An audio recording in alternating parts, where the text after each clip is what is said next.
starting of this new year, what is Rajan Anandan looking at as the next possible set of disruptors, the kind of sectors that you're looking at? So Nayantara, thank you for having me. It's always great to be with you. Look, I think 2021 is really the dawn, is bringing about the dawn of a new era for India's startup ecosystem along several dimensions. Actually, the first one is not really a disruption, but is the coming of age and the massive scaling up of Indian startups. So I think at the end of last year, I think the ecosystem had started talking about how 2021 was going to be the dawn of the IPO era for Indian startups. So the first thing is, as you may know, last week there were two companies that went public, Indigo, as well as Stovecrust.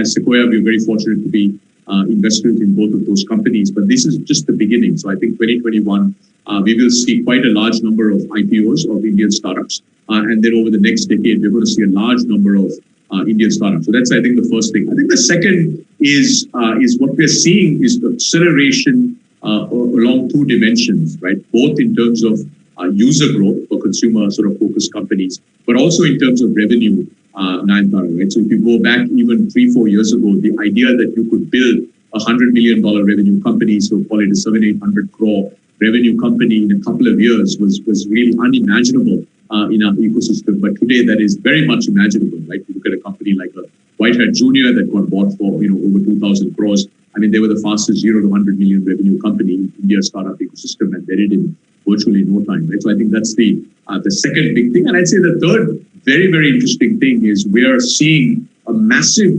broad basing of our Indian startup ecosystem, right? So it's no longer 1, 2, or 3 sectors. It's no longer about consumer internet companies. It's no longer about software and service companies. It's no longer about agri-tech. It's no longer about edtech. It's really across the board, right? Every single sector in India is now being touched with innovation, so significant innovation that is brought about by big startups. So I think that this decade is going to be every decade is usually significantly better than the previous decade. But I think when it comes to the Indian startup ecosystem, this is going to be an extraordinary decade. I think 2020 was really a tale of two halves, as you know, and in many ways, the things that we would have liked to have seen in 2020, now we are beginning to accelerate. We are beginning to see accelerate in 2021. So let's talk about each of them one by one. So Rajan Anandan, I'll begin with IPO. You're some of the biggest names from the startup ecosystem getting IPO ready. Many of the unicorns are publicly now talking about hitting the public markets. Rajan Anandan, if you're going to have a slew of these IPOs, there are about a dozen of them who have gone public with their intentions. No fears of any kind of overcrowding, being spoiled for choice? So Nayantara, what's very interesting is if you look at the last 3 or 4 years, right? India has had between 15 and 20 IPOs a year, right? Total IPOs a year.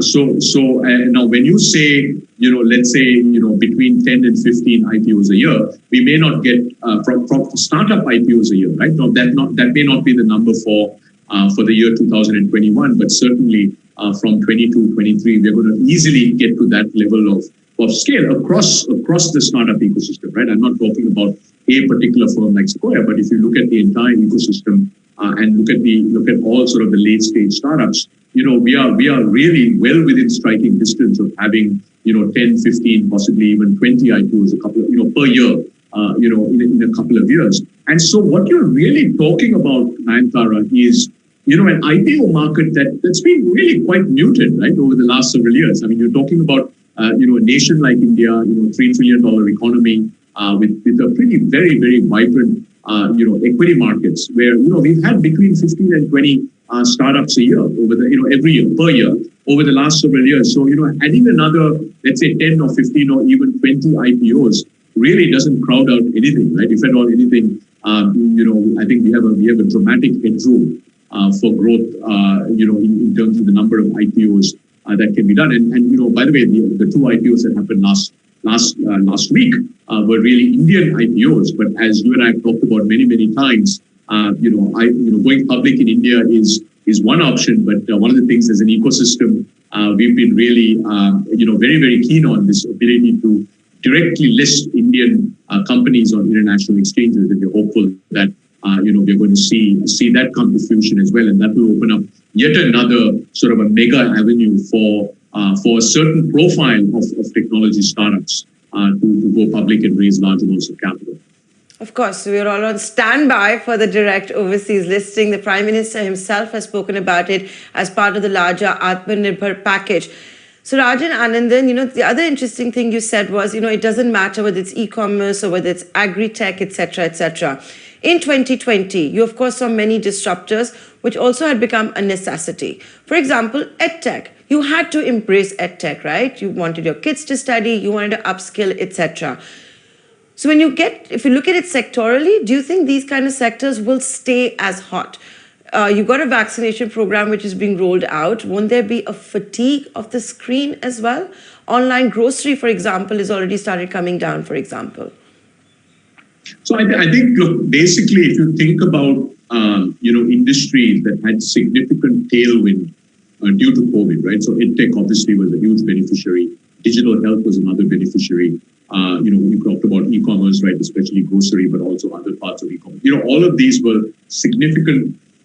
All of these sectors had significant tailwind, as you know, because of the COVID, right? And so the way that we think about it is there is a COVID-induced peak, right? And all of these industries will actually, come down somewhat from the COVID-induced peak. But actually, the more appropriate question to ask is, the new normal, let's say, right, where, let's say, e-commerce or edtech or digital health, where it settles once, the nation is vaccinated, once we all go back to business, once the schools are fully reopened, etc. Where will that new normal post-COVID levels of adoption, penetration, revenue be? And our view is that number, the post-COVID penetration levels, are going to be significantly higher than where we were pre-COVID. So it will certainly across, maybe not everywhere, but it will certainly, sort of come down from the absolute peak levels that we saw during COVID. But they're certainly not going to go back to where we were pre-COVID in most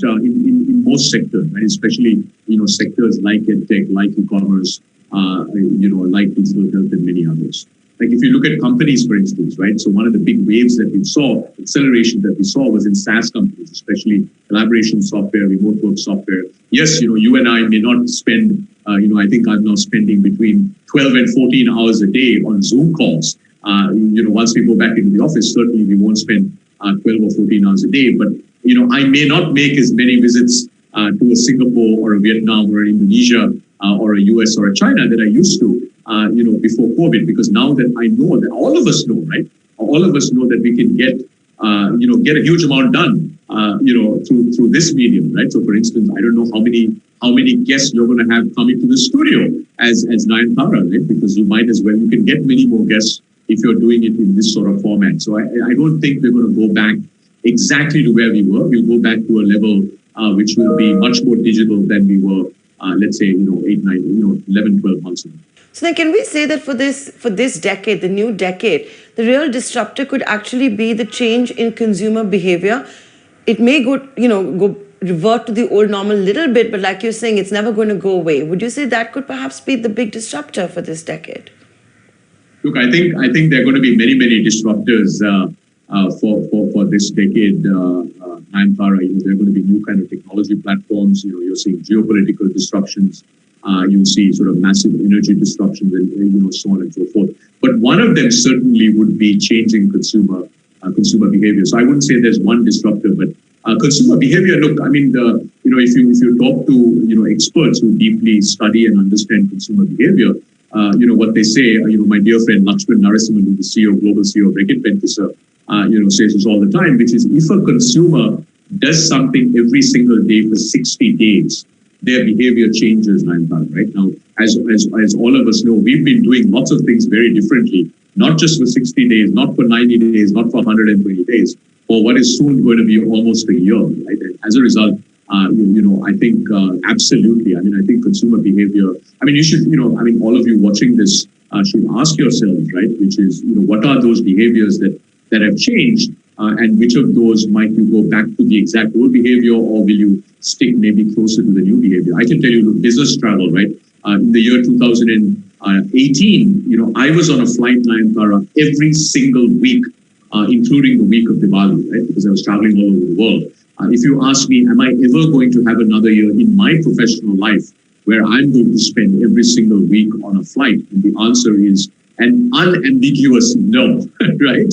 Yes, I might still fly, once a month or twice a month, but I'm certainly not going to be flying. I'm not going to be living on a plane ever again, because now I know, I think all of us know, that we can get so much done, through mediums like this.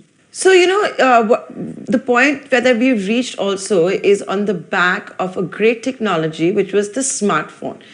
The iPhone came to the world in 2007. So, going forward, do you think most of the startups right now are not even able to imagine a life where you could have a new version of a smartphone, basically something that's going to replace the smartphone? Do you think that's going to be possible in this decade? So I think what we'll see is not a replacement of a smartphone, right? What we are going to see at unprecedented scale, Nayantara, is connected devices that will proliferate, our lives, our businesses, our environments, right?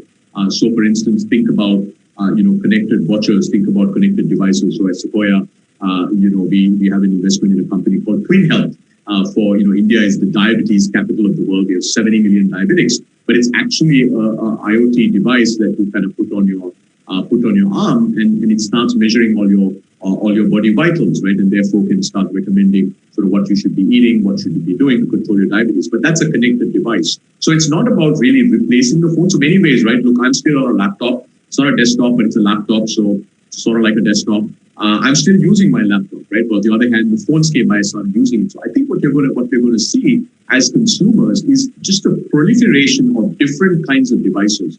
Some of which we will carry, like a smartwatch, a Fitbit, which measures your number of steps, your heart rate, and so on and so forth. But also our homes, right? Our homes are going to have many connected devices. Our cars are going to have many connected devices. So everything is just going to get connected, right? And that is, I think, one of the big changes that we're going to see over this decade, right? We've been talking, in many ways, we were talking a lot about it over the last decade, but this decade is when you're going to start seeing an acceleration. Like, for instance, let's talk about connected TVs, right?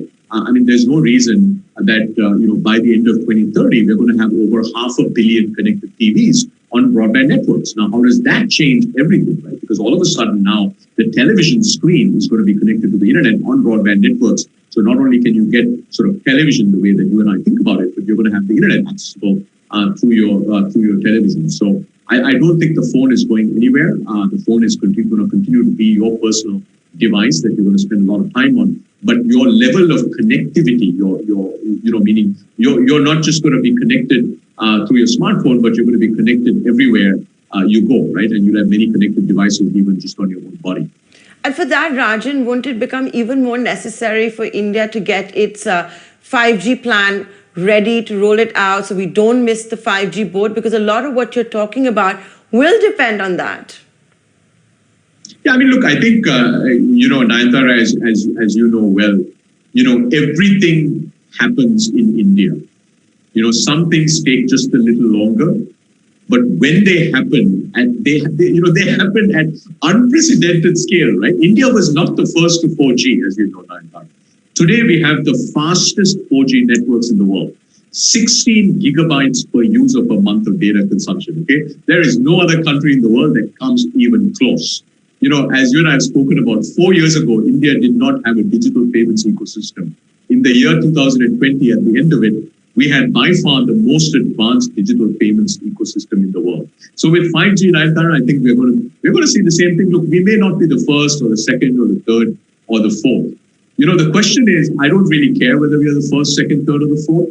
I care that India is the best, right? And I think we have proven over and over again, when it comes to next generation technology, the ability of Indian entrepreneurs, the ability of the Indian state from a regulatory framework standpoint to really shape not just the most advanced, but the best. We have now proven over the last decade, right? Starting with Aadhaar, then going to UPI, then going to 4G. It started off with Jio, but now really Jio, Airtel, and others. And I think the same way about 5G. So I don't really lose sleep, Nayantara, about the fact that we may not be the first, the second, or the third to 5G networks, because what I can tell you is when India rolls 5G, the world wouldn't have seen a 5G like the roll we're going to do. You know, in fact, look at the Indian innovations like you were just talking about UPI. Google Sundar Pichai now talks about the need for a UPI to be adopted and rolled out and saying, I wish we had thought of it. India's digital payment networks, probably the most advanced in the world. So I want to also ask you, are you finally seeing the Indian founders dreaming big enough to build for the world? Absolutely. Nayantara, I think one of the things that I get very excited about every single day is our Indian founders, right? At the end of the day, look, great, startups are built by founders. At the end of the day, that's really what it's about. And every single day, every single month, the quality and the ambition levels, the capability levels of the founders, right? Especially, I focus most of my time very, very early. That's where I like to invest. Very, very early stage. And the quality is just goes up every single month, every single year, right? And if you think about, this idea of, global from day zero startups in India, right? So Indian startups that are global from day zero, the big wave that we are currently in the middle of, it's still very early that we're in the middle of, is software as a service, as you know. So if you go back 2.5 years, India had 0 SaaS unicorns, right? Today we have 6 SaaS unicorns. And I'm very confident that by 2025, we'll have several dozen SaaS unicorns. And these are all companies, by the way, that are global from day zero. The first unicorn was Freshworks, the second was Druva, the third was Icertis, and so on, right? And so we'll see many of those. But what we are now seeing, which is very interesting, Nayantara, is really consumer businesses that are global from day zero, right? So in our first cohort of Surge, we have a company called Skillmatics. Skillmatics is an educational toy company. So they actually make a physical toy for kids. It's a Bombay-based company. And they basically are essentially from India to the US, where they actually leverage the Amazon.com platform, where Amazon has this global selling program that's quite extraordinary. So they've actually built a very, very interesting business over the last 2.5 years, where they build the products here, but they're designing for the US and they're leveraging digital platforms, specifically Amazon.com in the US, to actually sell in the US. So and by the way, that's just not one company, right? We're seeing a large number of companies that are now being started where the founders are saying, hey, look, given that digital platforms are penetrated across the world, not just search, not just Facebook, e-commerce platforms, etc., can we actually, build products for the world, right? And then we also actually are seeing this now in financial services. Actually, we have 2 fintech startups in our search cohorts, which are Indian companies that are building fintech businesses targeting the US consumers. So I think this idea of India to the world, right? Global from day zero businesses, you're going to see that really proliferate, not just in SaaS companies, where we now have a playbook for SaaS, right? We will have several dozen, very, very large SaaS companies, Indian SaaS companies targeting the world. We're actually seeing it in other sectors, which is also very encouraging. And by the way, the first set of companies in consumer were companies like Paytm, right? Paytm joint venture in Japan, as you know, is the largest digital payments platform in Japan. Zomato, as you know, is in many other in many countries already, and we have several other companies, especially India to Southeast Asia consumer. Now we're beginning to see that. So Rajan, we're at about 30 odd unicorns, way behind US and China, but everyone is expecting 100 Indian unicorns in by 2025, which is not far away. Is that going to happen? It's a lot of money we're still talking about. We still have to find 60 to 70 billion dollars for this to become a reality. 100 unicorns by 2025. Yeah, I mean, look, so basically, Nayantara, we ended 2020 with 37 unicorns. What a lot of people haven't realized is we're sitting here, first week of February, we've already had 3 new unicorns, right? Digix was the first. The other 2, actually, I don't know whether they've been announced. I think one of them has been announced, the other one will be announced soon. So basically, we already have 3 unicorns in the year 2020, and we are 5 weeks into the new year, right? Now, keep in mind, last year, so we had 37 new unicorns at the end of 2020. Already, we are now at 40, including the 3 new unicorns in 2021. But what's important to remember, Nayantara, you and I have spoken about this before, in the year of COVID, India had 11 new unicorns, right? That is more than the number of unicorns that we had in 2019, right? So every year we are actually having the number of new billion-dollar companies that are actually new billion-dollar startups is actually increasing. So if you say we're at 40, we have 60 more to go. We have a little, we have 21, 22, 23, 24, 25. We have 5 years to go. And we're easily going to get to 100 unicorns. I think now the question is, how many decacorns can India have, right? Today, India has 2 decacorns, Paytm and Byju's. Flipkart is obviously a decacorn, but now it's controlled by Walmart. So even if you set aside Flipkart, we have 2 decacorns. And there's no reason, Nayanthara, that India won't have more than a dozen decacorns. So the real question is no longer, will we get to 100 unicorns? We're on track to do that. But how many decacorns can we have? And I think that's a sort of interesting question for all of us to think about. You had spoken about, speaking of decacorns, one obviously thinks of Baiju, and you did talk about the White Hat acquisition. That was such a wow moment for the startup ecosystem as well in 2020. Do you think consolidation is something to watch out for in 2021? We started seeing signs of that in 2020, and that also then shows the ecosystem is getting more mature. No, so I think, look, we're still, I've sort of mentioned this before, Nayanthara, we're still, despite all the progress that we've made, right, 40,000 plus startups, tens of billions of venture capital funding, 40 unicorns today, including the last 3 from this year. We're still very, very early in this ecosystem, right? So what we're going to see is we're going to continue to see, large number of very big new companies being created. But at the same time, as our Indian startups actually become larger, right, and become more valuable, you'll start seeing them being acquisitive. So that's sort of the Byju's White Hat acquisition by Byju's, right? You're going to see many more of that. And also, as we've seen with both Reliance and the Tata Group, our larger industrial companies are also going to start getting, are also going to become acquisitive because it's a great way for them to sort of enter some of these new segments in the digital economy. And finally, you have, the companies like Google, Facebook, and others, right? So Walmart has been the single largest acquirer of Indian tech companies, given the controlling interest that they have in Flipkart. But I think it's only a matter of time before you see Google, Facebook, and lots of other companies being acquisitive. But we are still very much in the early stages of this ecosystem, Nayanthara. So if you think about it, right, 40 unicorns, we have to get to 100 unicorns, and that's only 2025. Keep in mind, both China and the US have over 200 unicorns, right? So we have a very long way to go in terms of innovation potential. We see a lot more new activity. We see a lot more, Indian startups scaling up. But at the same time, you will see acquisition. So I don't think of it as consolidation. I just think of it as sort of acquisition where larger companies are trying to acquire new things. Because, so if you think about Byju's and Wattpad, that was not a consolidation play, right? That was really a capability acquisition, right? So, they sort of viewed this segment that White Hat Junior was in as very interesting with a phenomenal team. And, if they get that company into the Byju's family, they could grow much faster. So similarly, you'll see many acquisitions happen like that. And we may actually see some consolidation. Consolidation is when 2 very large players come together to consolidate an industry, right? I do think we may start seeing some of that, especially in some of our larger segments, right? But that's really going to be only, at least my view, is that will be a very, very small part of India's startup story. Rajan, you've given us so much to think about. Clearly, for you, the new decade is about Indian entrepreneurship and Indian innovation that's going to take the world by storm.